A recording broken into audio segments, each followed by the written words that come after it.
Hi friends, আশা করছি ভালো আছো। আমিও ভালো আছি। তো তোমাদের সামনে আবারও চলে এসেছি।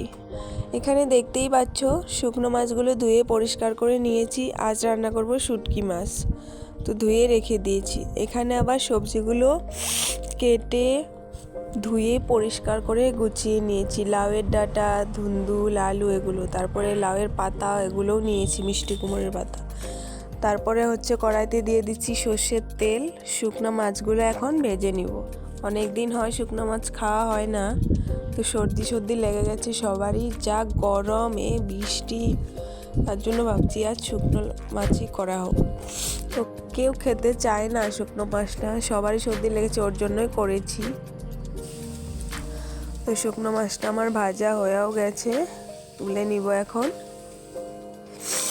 তো ফোড়নে দিয়ে দিয়েছি জিরে আর রাঁধুনি।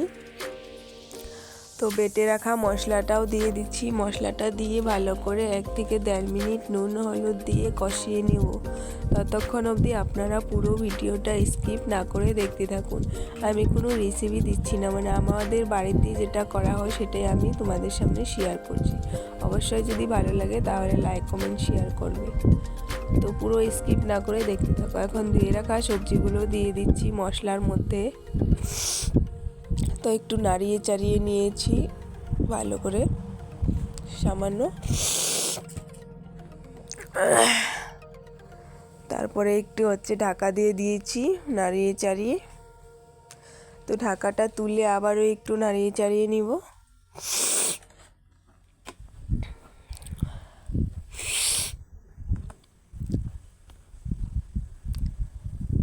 এখন আমার কষানো প্রায় শেষের দিকে হয়েও এসেছে।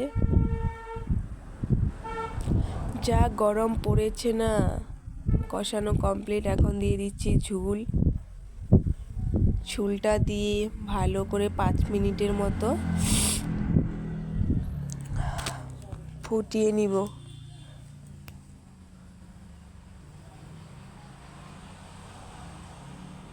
তো তরকারিটা ফুটানো হয়ে গেছে। এখন দিয়ে দিচ্ছি মিষ্টি কুমড়োর পাতাগুলো, ধুয়ে রাখা